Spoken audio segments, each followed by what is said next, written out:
Good morning everyone. সকাল সকাল ঘুম থেকে উঠে দেখি মামির রান্না বসানো কমপ্লিট হয়ে গেছে আর এখন বাজে 6:30। আর আরেকদিকে দিদা সব পুজোর বাটা গুছাচ্ছিল আর পুজো দেওয়াও কমপ্লিট হয়ে গেছিলো, তাই আমি তাড়াতাড়ি স্নান করে রেডি হয়ে চলে আসলাম। এখানে দিদা আর পাশের বাড়ি একটা মামি সব গুছাচ্ছিল আর আমিও একটু হেল্প করে দিচ্ছিলাম।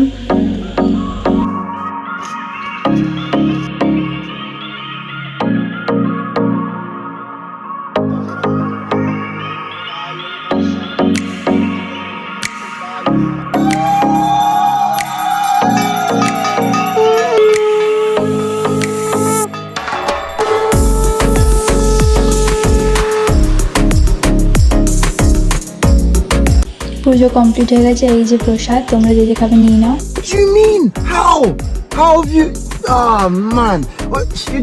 তারপর ঘরে এসে দেখি বোনও উঠে গেছে ঘুম থেকে। কিছুক্ষণ ওকে নিয়ে থেকে তারপর আমি চলে আসলাম দোকান খুলতে। এখন বাজে 8টা।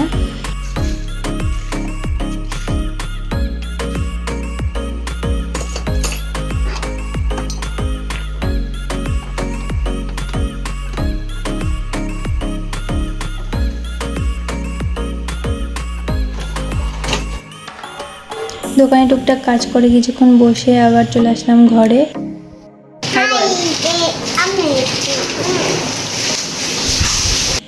এই যে এটা হচ্ছে আমার দিদুন কিছু একটা বলছিল, আমি খেয়াল করিনি।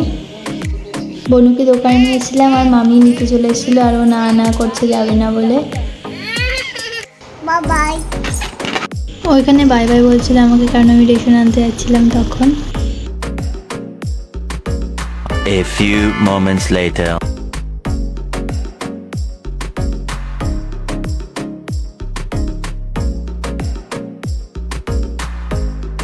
কিছুক্ষণ পর আমি উঠান ঝাড় দিতে এসেছি আর ও আমার সাথে চলে এসছে, মানে ও আমার সাথেই থাকবে সবসময়।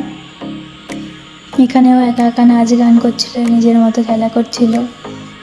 আর সারাদিনই বলতে পারো আমি ওর সাথেই থাকি।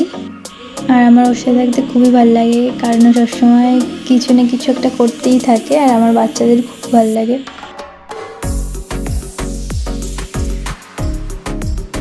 A few moments later. তারপর আমি একটা পার্সেল রিসিভ করলাম, ওখানে 3টে শোপিস ছিল।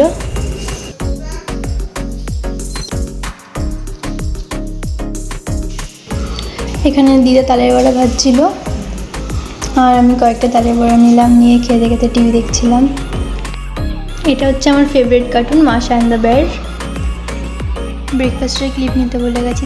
তারপর আমি লাঞ্চ করে নিলাম। এখানে ছিল পালং শাক, মাছ, ডাল আর অনেক কিছু ছিলাম নিয়ে খেতে খেতে আমি একটু ওয়েব সিরিজ দেখছিলাম।